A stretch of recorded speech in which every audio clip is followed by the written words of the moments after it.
es el doctor Helio. Él es ginecólogo y él nos va a compartir hoy las razones, los motivos y las causas del por qué es importante tu chequeo ginecológico anual. Déjeme darle la bienvenida a nuestro experto invitado el día de hoy. Doctor Helio, muchísimas gracias por estar aquí con nosotros. Muchas gracias nuevamente por la invitación. Siempre es un honor y un privilegio contar con expertos aquí en este foro de Pregúntale al doctor Salce. Gracias por estar aquí. Gracias. Oiga, doctor, a ver, yo siempre aquí digo en este programa, acuda al médico una vez al año, acuda al dentista por lo menos una vez al año, acuda a su nutriólogo por lo menos una vez al año, pero en específico, la mujer, ¿por qué es importante que acuda al ginecólogo? ¿Cuál es la relevancia de esto? Pues la realidad es que aquí sí hay muchas cosas importantes a favor, ¿no? ¿Ok? Durante un examen rutinario anual podemos detectar problemas antes de que se conviertan en algo muy grave, como un cáncer. Correcto. ¿Cómo lo hacemos? Básicamente hacemos algunos estudios que nos ayudan a detectar oportunamente una situación que se puede poner grave. Tomamos un Papá Nicolau que nos ayuda a detectar una lesión precursora de cáncer cervicouterino y ya no nos esperamos a tener el cáncer para resolverlo. Ok. Lo vamos a resolver antes de que sea cáncer. Es decir, cuando empieza a haber estos cambios histopatológicos, es decir, del tejido, ahí en el Papá Nicolau se puede detectar y por lo tanto pueden tomarse decisiones a tiempo, ¿cierto? Justo el Papá Nicolau, la idea es que detectemos lesiones precursoras de cáncer cervicouterino. Correcto. Ya si detectamos el cáncer, pues ya sigue otra situación, pero lo ideal es que lo detectemos previo a que sea cáncer, en una lesión precursora. Una lesión precursora.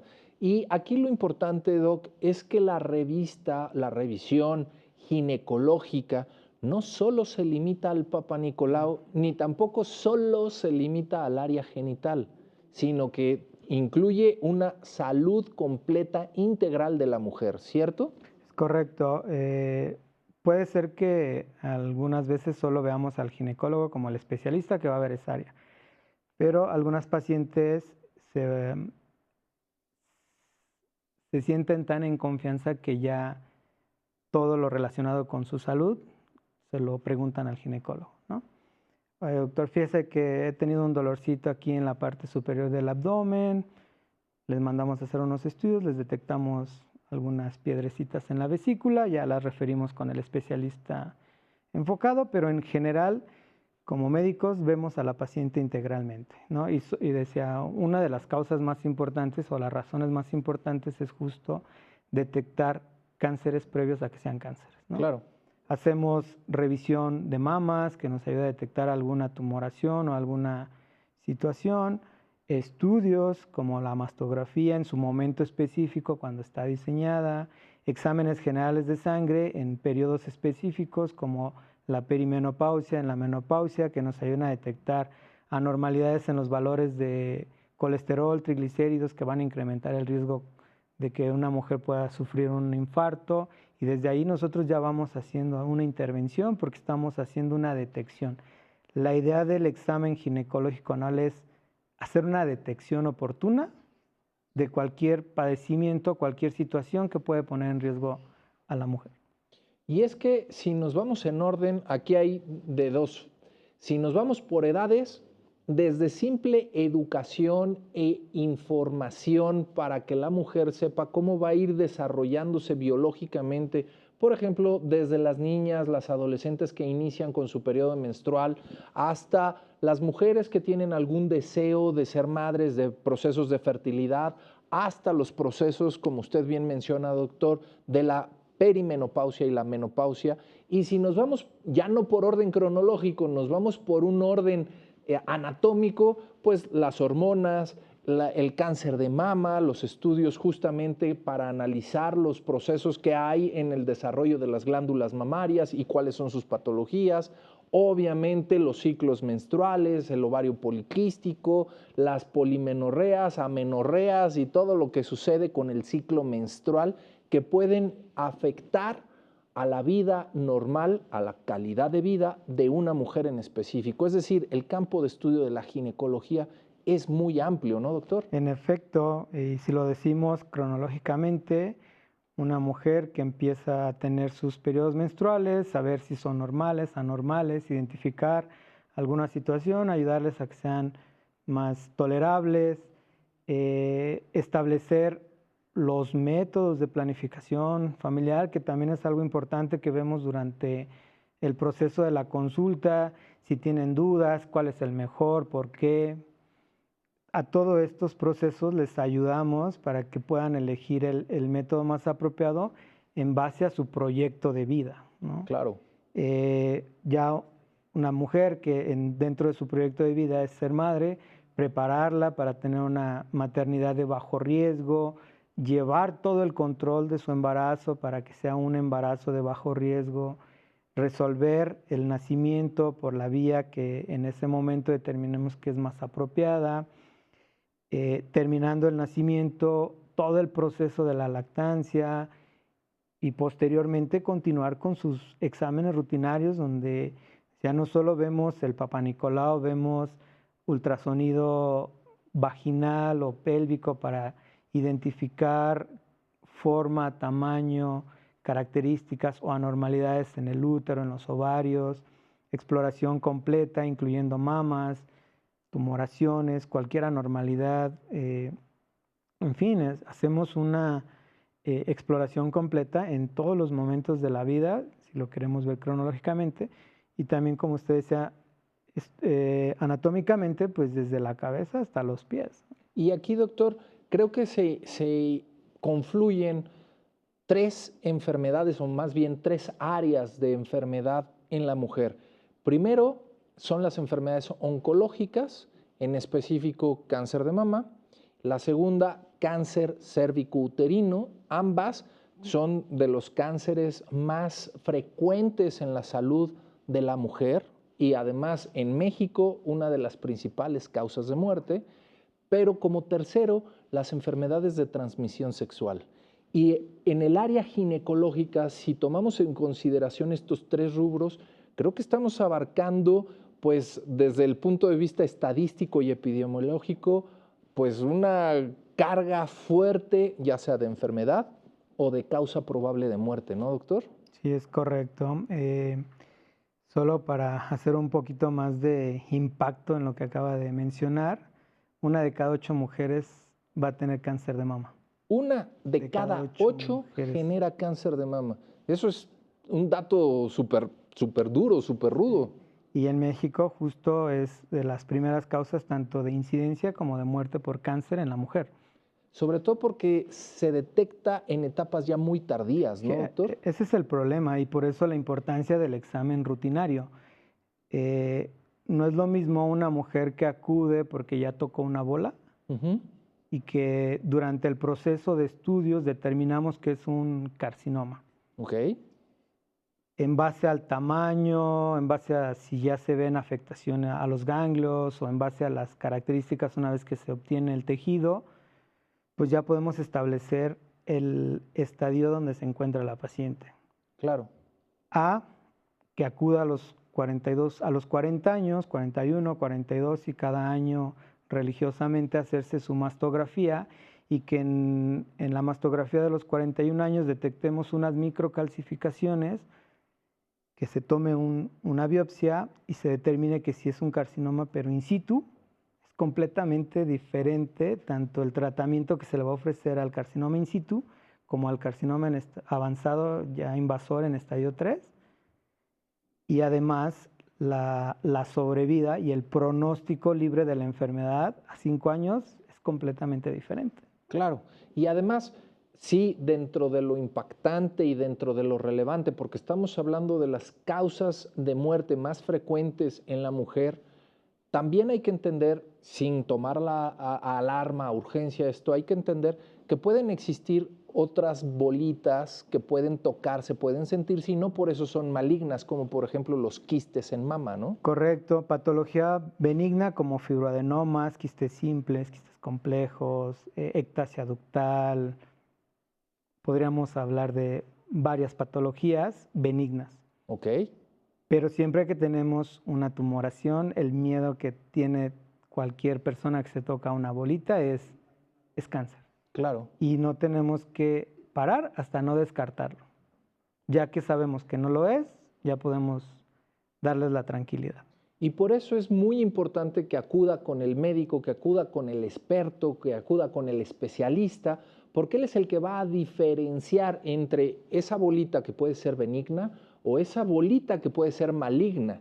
Y en una detección temprana, en ambos casos, cómo manejarlo, cómo mejorar su salud, cómo mejorar su calidad de vida.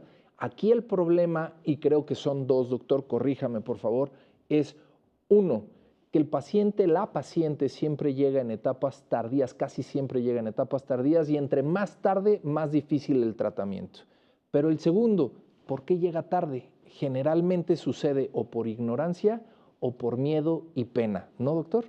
Sí, la verdad es que aquí hay varios factores. El factor miedo tal vez es algo importante y es miedo a que me digan que tengo algo. Claro.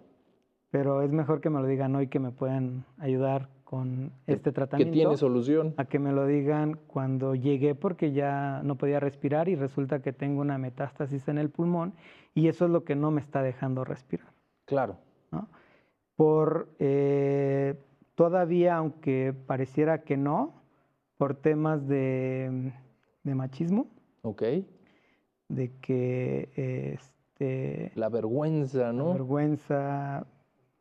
La realidad es que son múltiples factores que incluso también, que no debería de ser, pero el económico, porque el Papá Nicolau es gratuito en el centro de salud. ¿Para qué sirve? ¿En qué nos puede ayudar? ¿Cómo lo hacemos? Ok, la mastografía como tal estudio específico se debe hacer a partir de los 40 años si no hay algún factor de riesgo.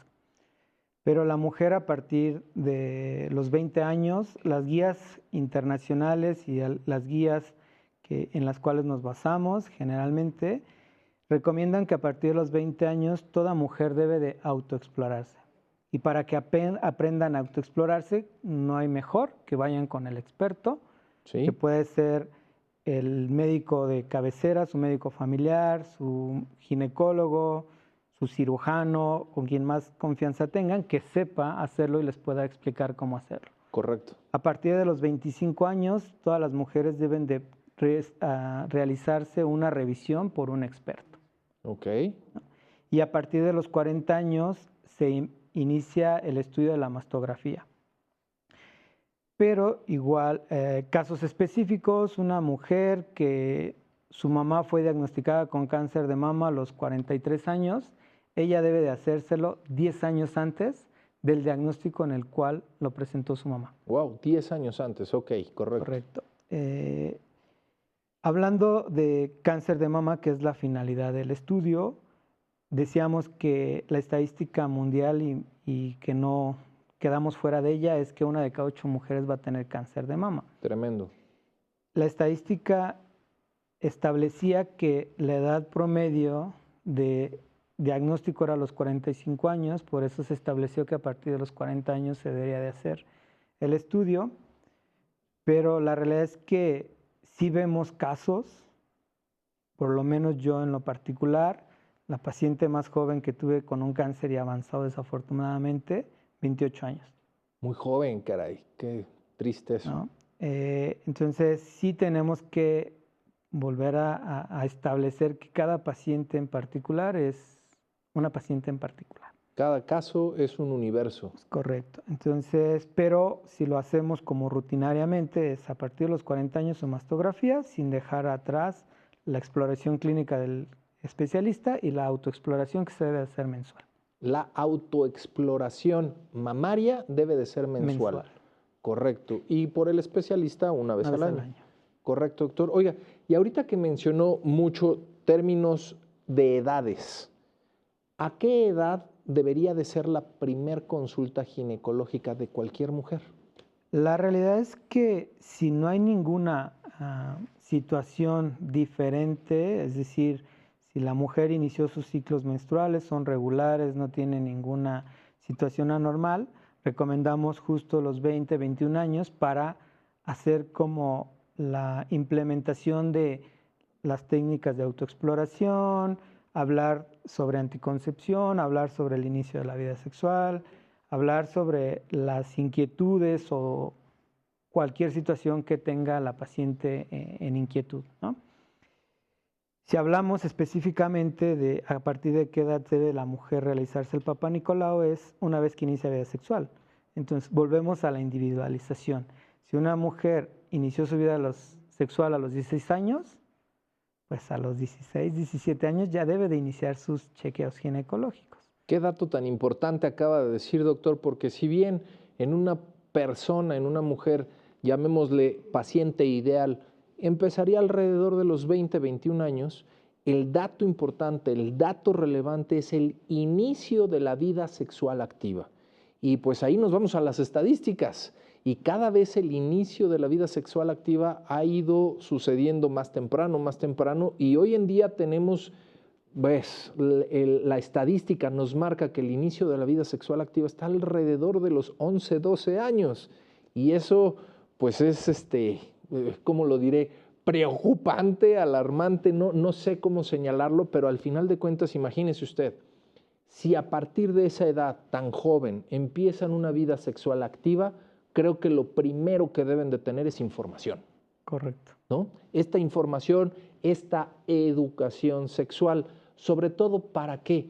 Desde mi perspectiva, para tomar decisiones correctas, bajo información, pero segundo, para evitar enfermedades como las enfermedades de transmisión sexual, ¿no, doctor? Sí, es importante y sobre todo, como ya lo comentó, el iniciar tempranamente la vida sexual en una etapa de inmadurez todavía, exacto, es más susceptible a infecciones que justo pueden tener una evolución más grave, como es la infección por el papiloma humano. Justamente el papiloma humano es una de las enfermedades de transmisión sexual más importantes, está en el top 5, yo creo. De hecho, es la causa número 1, pero a diferencia de otras infecciones como sífilis, gonorrea, clamidia o cualquier otra, no da ninguna sintomatología y por lo tanto la paciente no se da cuenta que tiene la infección por el papiloma hasta que no va a su estudio rutinario, hacemos Papá Nicolau y en el Papá Nicolau nos reportan alteraciones inflamatorias específicas en la célula compatibles con infección por virus de papiloma humano. Ok, y ahí empezamos con los problemas. Ahí, y aquí uno de los problemas es justamente que el hombre es un portador asintomático que contagia y la mujer es una portadora que puede ser asintomática por un tiempo, pero que después sí empieza a tener síntomas, ¿no? Como el crecimiento justo de algunos carnosidades ahí apendiculares que son propias del VPH, ¿no? Sí, en efecto, si hablamos de prevalencia o de portabilidad del virus, los hombres tenemos un 45% de prevalencia, es decir, que en el transcurso de los años vamos a seguir siendo positivos al virus y lo vamos a estar transmitiendo. Las mujeres estarían dentro de la estadística en un 14%, pero desafortunadamente son las que van a padecer principalmente la afectación importante. Condilomas, que son las lesiones vulvares o vaginales asociadas a la infección por el virus de papiloma, o las lesiones cervicales o vaginales, incluso vulvares, asociadas a la progresión hacia cáncer. Y virus de papiloma no únicamente da cáncer cervicouterino, cáncer vaginal, vulvar, perianal y ahora que se practica con mayor frecuencia el sexo oral, pues también cáncer orofaríngeo. Ok, o sea, hay una gran variedad. Sobre todo es que el papiloma hay de muchos tipos, serotipos de papilomas.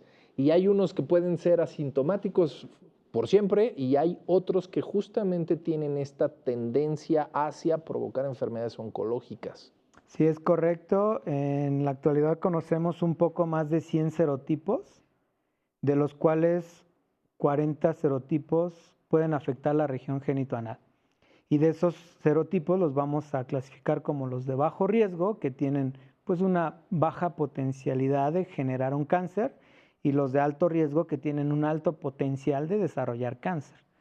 Justo estos de este grupo son los que más nos interesan y es a los que les damos mayor importancia, sin quitarle la importancia que estos también tienen, ¿no? Claro. Y si bien esto ha sido histórico en el ser humano, pues a últimas fechas esta libertad sexual que se ha ido incrementando y con esta libertad sexual, esta diversidad sexual también incrementa los riesgos e incrementa las transmisiones de enfermedades sexuales, ¿no, doctor? Sí, es correcto. Prácticas sexuales de riesgo, de hecho, si vamos a los factores de riesgo, ya lo establecimos, como iniciar la vida sexual Muy temprano. tempranamente, el tener relaciones de riesgo, que Sí. ahí podríamos ahondar en una Un programa infinidad completo. completa, exacto. El uso de toxinas o sí, sustancias que generan o que pueden funcionar como una toxina y todavía traumatizar más las células, como el alcohol, el tabaco, este, enfermedades debilitantes como la diabetes, otras infecciones concomitantes, hablábamos de gonorrea, sífilis, clamidia, VIH, hepatitis, que pues al final de cuentas van a terminar debilitando el sistema inmunológico y permitiendo que el virus de papiloma pues tenga una progresión más importante. Es decir, con el debilitamiento del sistema inmunológico, pues la expresión de enfermedades, pero sobre todo que se vuelvan más complejas, aumenta completo con esto. La verdad es que es un tema muy interesante. Doc, lo más importante es transmitir la información, lo más importante es transmitir esta educación de la relevancia que tiene el chequeo anual ginecológico porque puede salvar nuestra vida. Y aquí digo así en conjunto, nuestra vida, porque al final de cuentas, si bien la afectada principal es la mujer, esta mujer también comparte enfermedades con el hombre y entonces ambos tenemos que estar preocupados de la importancia y de la relevancia de acudir con el experto como usted. ¿Qué más podemos hacer en una consulta médica que sea importante para salvar nuestras vidas? Pues reitero algo que dijo usted y le doy importancia a que la mujer es el núcleo de la familia. La mujer es el Y núcleo si de la se pierde familia. la mujer, se perdió la familia. Esto es un Por show. eso es de suma importancia que la mujer siempre esté sana. Sí. Entonces, no solo es cáncer de mamas, cáncer cervicouterino, hablábamos también de cáncer de ovario, También. que pareciera que lo dejamos por ahí, pero desafortunadamente el cáncer de ovario, como no es algo que está tan en el radar, se diagnostica más tardíamente. De Ok. hecho, podríamos decir que es el cáncer de los ginecológicos que se diagnostica más tardíamente en estadios 3, Uf, donde el pronóstico a corto plazo es muy malo, ¿no? claro. Sobrevidas de menos del 30%. Cáncer uterino, problemas no necesariamente con cáncer, pero que sí pueden tener un impacto en la mujer, como miomas, pólipos que generan hemorragias, que van a generar un problema de anemia, un problema de debilitamiento en la mujer, que va a hacer que no tenga un desempeño en su día a día normal, ¿no? Entonces, sí, durante el examen ginecológico hacemos muchas intervenciones importantes, como justo hacer estas detecciones oportunas, pero también hablar de temas específicos. No somos psicólogos, sexólogos, pero también podemos ayudarles a que tengan una sexualidad más favorable. Mujeres que tienen problemas de dolor durante la relación sexual, que identificamos que es por algún problema como falta en la lubricación o que tengan un problema de una contracción anormal de los músculos vaginales que genera un vaginismo, entre otras, ¿no? Decíamos de métodos de planificación familiar que les van a ayudar a tener una planificación de su De su vida de su vida. sexual, reproductiva, esa etapa donde es importante tener las condiciones óptimas de salud, porque de la mamá depende la vida del hijo. Y como usted bien lo dijo, las mujeres son el núcleo de la familia, las mujeres son el centro de la familia, tanto porque de ella nacen nuestros hijos, como porque alrededor de ella, pues todo se mueve en el núcleo familiar, ¿no, doctor? Oiga, y retomando el tema del chequeo, cuando yo estudié medicina, ahí sí le pueden hacer así, pues ya estoy viejito, pueden hacerle. Había el doctor que nos daba clases, el maestro que nos daba clases en ginecología, hacía mucho hincapié en una patología, la enfermedad pélvica inflamatoria o la enfermedad crónica pélvica inflamatoria. Platíqueme un poquito de esta enfermedad, doctor, por favor. Básicamente, la enfermedad pélvica inflamatoria es un proceso infeccioso de los órganos genitales internos, Ok. que puede estar en el útero, en la capa endometrial, como una endometritis, en las trompas de falopio, como una salpingitis, en el ovario, como una oforitis, o bien en la pelvis completa, como enfermedad pélvica inflamatoria, ¿no? Ok. Básicamente, esta enfermedad es debida a una infección. Y sí, justo una infección que generalmente no se le dio la importancia en el momento porque la paciente o la mujer tenía otras actividades a las cuales le dio más importancia. Aparentemente mejoró un poquito las molestias que tenía de comezón, de ardor, de flujo, de un cambio en el olor. Mejoró un poquito, pero la infección quedó ahí y fue en el transcurso de los meses generando un proceso inflamatorio interno. En algún momento se pueden incluso ocasionar abscesos de pus dentro de la pelvis. Ya para este momento pues es una enfermedad avanzada, grave, que en su momento puede requerir un tratamiento con cirugía para drenar el absceso, el uso de antibióticos, entre otras causas. Pero además es importante también porque en mujeres en etapa reproductiva, esta inflamación interna de las salpinges o del endometrio o de los ovarios y estos procesos pueden ser una causa de infertilidad.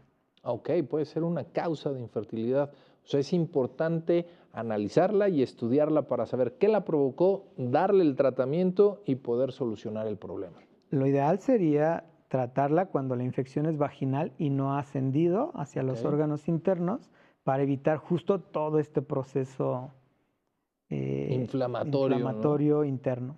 Oye, doctor, y ahorita que estamos hablando de estos procesos infecciosos comunes, anatómicamente, pues sabemos que en el área están muy juntitos, muy pegados, lo que es la salida de la orina, lo que es la cavidad vaginal y lo que es la salida o el ano, la salida del intestino, del aparato digestivo, que es el ano.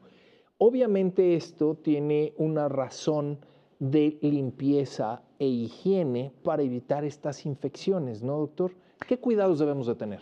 Sí, es de suma importancia que desde niñas las mamás o el responsable del infante les expliquen cómo debe de ser el aseo para que no haya una contaminación, porque en efecto los tres introitos o las tres salidas comparten anatomía. Correcto. ¿No?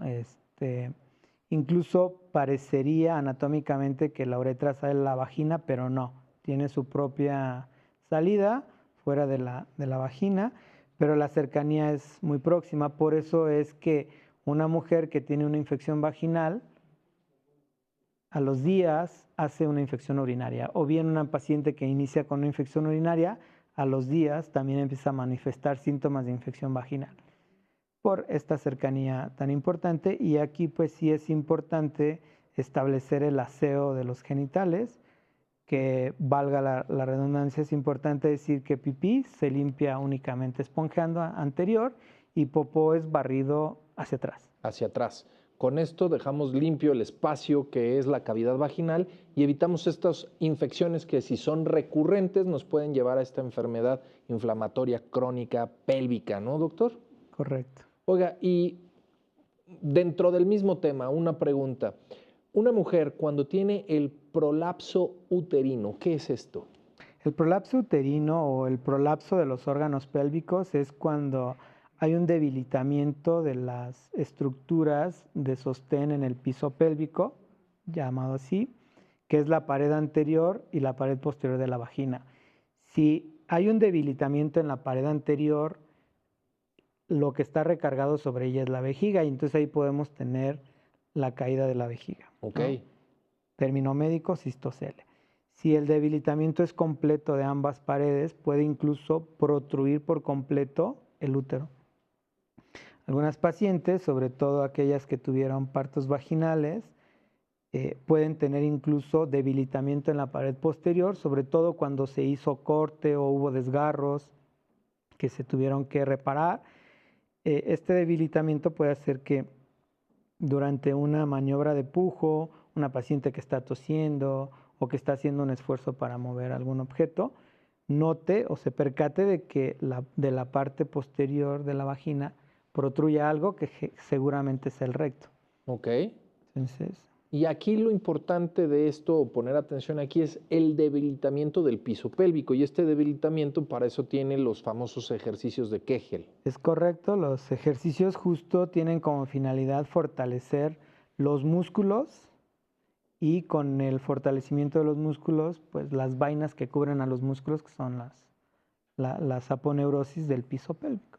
Fantástico, doctor. Como usted puede ver, querido público, existen una cantidad enorme de enfermedades y una cantidad enorme de situaciones en las que es muy importante que acuda usted con el experto, con el especialista para una revisión. Una revisión a tiempo puede resolver muchas cosas. Afortunadamente, casi todas tienen solución. Acérquese al experto.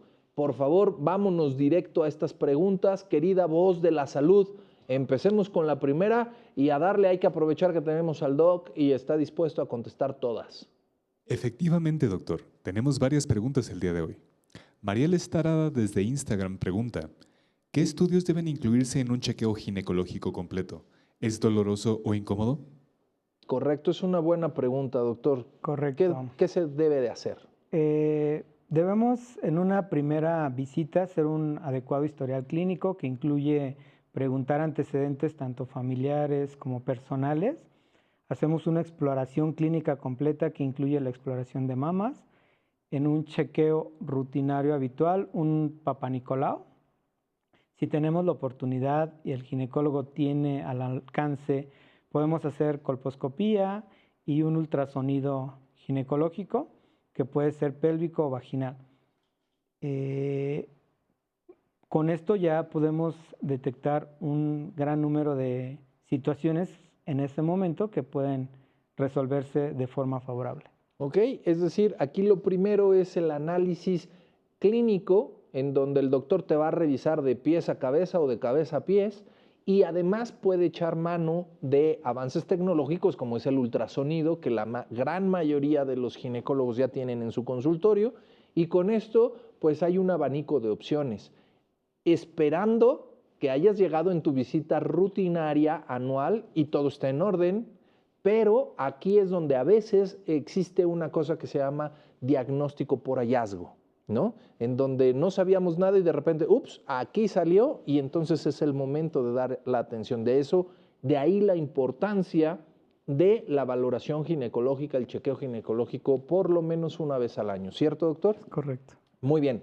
Querida voz de la salud, la que sigue, por favor. Patricia Lozano desde el call center quiere saber, ¿el papanicolao realmente puede detectar el cáncer de cuello uterino en etapas tempranas? ¿Cada cuánto hay que hacerlo? Ok, una pregunta muy valiosa, doctor. Sí, es muy importante. El papanicolao tiene una sensibilidad un poquito arriba del 80% de detectar la anormalidad en la célula que se obtuvo durante la toma de la muestra, que nos ayuda a tener el diagnóstico de mayor certeza. Cuando existe esa duda, podemos hacer un estudio complementario como es la colposcopía, y si aún así tenemos o la colposcopía nos indica, el estudio de mayor precisión es la biopsia. Tomar una pequeña muestra de la zona y se manda a patología, esa es la biopsia, y el resultado patológico es el que nos da la confirmación o el estadio, ¿no? Es correcto. Fantástico. Es decir, importantísimo hacerse el Papanicolao, por lo menos una vez al año. ¿A partir de qué edad? A partir de que inician la vida sexual A activa. partir de que inicia vida sexual activa. Ese es el dato importante o relevante. Inicio de la vida sexual activa. Siguiente pregunta, querida voz de la salud, por favor. Cintia Ramírez desde Instagram quiere saber, ¿una mujer joven y sin vida sexual también debe hacerse chequeos? Me han dicho que esto no es necesario. ¿Es correcto? Qué buenísima pregunta, porque aquí hay dos cosas. Si no ha tenido vida sexual activa, ¿cómo podemos respetar esa intimidad, doctor, esa virginidad? Sí, no importa si ha tenido vida sexual o no, porque no es la única acción que tenemos durante el examen ginecológico anual. Revisamos otras cuestiones. Una mujer que no tiene vida sexual o que no ha tenido vida sexual, no hacemos revisiones invasivas. Hacemos revisiones no invasivas y hasta donde la paciente nos autoriza o nos permite. Por ejemplo, una mujer con vida sexual activa, podemos hacer un ultrasonido vía vaginal. En una mujer sin vida sexual, el ultrasonido lo hacemos pélvico, por ejemplo, ¿no? Abdominal. Exacto. Correcto. Y además la revisión ginecológica no se limita solo al área genital. También en tu chequeo anual ginecológico, pues está la revisión de mamas, por ejemplo, y quizás en caso necesario, dependiendo de la sintomatología, y como el doctor siempre nos lo dice, cada caso es único, cada persona es única, pues a lo mejor hasta algún análisis de sangre nos puede ayudar, por ejemplo, para un perfil hormonal, Perfil doctor. hormonal, exacto. Decíamos, ¿no? Algún trastorno en la menstruación que vamos a identificar en pacientes que tengan a lo mejor un ovario poliquístico. El hecho de no tener vida sexual no significa que no puede tener un tumor o un crecimiento anormal en el ovario, un Claro. quiste de ovario o alguna situación hormonal que puede ser que esta paciente específicamente venga porque está notando una anormalidad en el periodo, pero además también está notando que le está saliendo un acné más intenso, que se le está cayendo el cabello o que está teniendo algún oscurecimiento en alguno de sus pliegues, nuca, axilas, ingles. Y entonces, si no ha iniciado vida sexual, toda la exploración es no invasiva, pero se hace toda la exploración. Es decir, existen muchas otras alternativas que acompañan o complementan el examen médico, el examen ginecológico, que no necesariamente tienen que ser invasivas y respetan exactamente el no inicio de tu vida sexual activa. Bueno, querida voz de la salud, siguiente pregunta, por favor, continuamos. Rebeca Delgado desde Facebook dice, me da pena que me revisen y creo que es el mayor impedimento para que las mujeres vayamos al ginecólogo. ¿Cómo podemos combatirlo? Qué bonita pregunta, porque sí, justamente en un país como México, en una cultura latina como la que tenemos, tanto la pena como la falta de información, y aquí incluyo educación, es muy relevante para la toma de decisión de acudir a una consulta, ¿no, doctor? Sí, de hecho yo creo que ahí el papel más importante lo va a jugar la mamá. La mamá, ok, qué dato tan relevante. ¿Por qué, doctor? Sí, ¿no? Porque realmente el que yo le diga que deje de tener pena, pues tal vez sí pueda ser suficiente. Tampoco se trata de infundir miedo para que vaya, ¿no? Es decir, te va a dar cáncer, mejor ven, ¿no? Sino que la mamá le explique cuál es la importancia de por qué una mujer en cierto momento de su vida debe de estar bajo una revisión Claro. rutinaria en la cual se pueden detectar diferentes cuestiones, no solo tan graves como cáncer, sino que tenga una orientación sexual, una orientación sobre métodos de planificación familiar o métodos de protección para evitar enfermedades de transmisión sexual, ya que así el día que inicie su vida sexual tenga una mayor seguridad en este inicio de la vida sexual. Y además me gustaría añadir tres cosas. La primera es que puedes acudir con el médico que te genere más confianza o que te haga sentir con mayor tranquilidad. Segundo, es que tienes la disponibilidad de escoger entre un ginecólogo mujer o un ginecólogo hombre. Entonces, no hay limitantes. Y tercero, lo más importante, sin importar si es hombre o mujer tu ginecólogo y todo lo que tú quieras saber, lo más importante es que te informes. De la información y de la educación depende tu salud de manera preventiva. Y acuérdate, siempre es mejor detectarlo a tiempo que detectarlo en etapas ya muy avanzadas, porque esto complica el tratamiento y la toma de decisiones, ¿no, Doc? Es correcto. Vámonos. Querida voz de la salud, creo que ya es la última pregunta y no por falta de preguntas, sino por tiempo. La que sigue, por favor. Claro, doctor. María José Telles desde Instagram quiere saber, ¿el chequeo anual también puede detectar infecciones de transmisión sexual? Ah, qué buena pregunta, muy interesante. Doctor, ¿qué le podemos contestar a esta paciente? Sí, claro. Aunque el Papa Nicolau no es un estudio específico para determinar, el patólogo durante el análisis de la laminilla o de la muestra sí nos puede ayudar a identificar si vio alguna bacteria de ciertas características, pero también nuestro expertise nos puede ayudar a identificar en cuanto a las características del flujo, el color, el olor, la consistencia. Consistencia y todo esto. Qué bárbaro, doctor. Yo le agradezco muchísimo que nos haya acompañado el día de hoy y nos haya dado tanta información que espero que sea de su utilidad. Usted sabe que en este programa, para nosotros, lo más importante es su salud y mejorar su calidad de vida. Cualquier otra pregunta y demás se la vamos a hacer llegar al doctor y se las respondemos por redes sociales. Muchísimas gracias por habernos acompañado y doctor, nos vemos a la próxima. Visita mausantelevisión.com y síguenos en todas nuestras redes sociales. Mausan Televisión, buena televisión.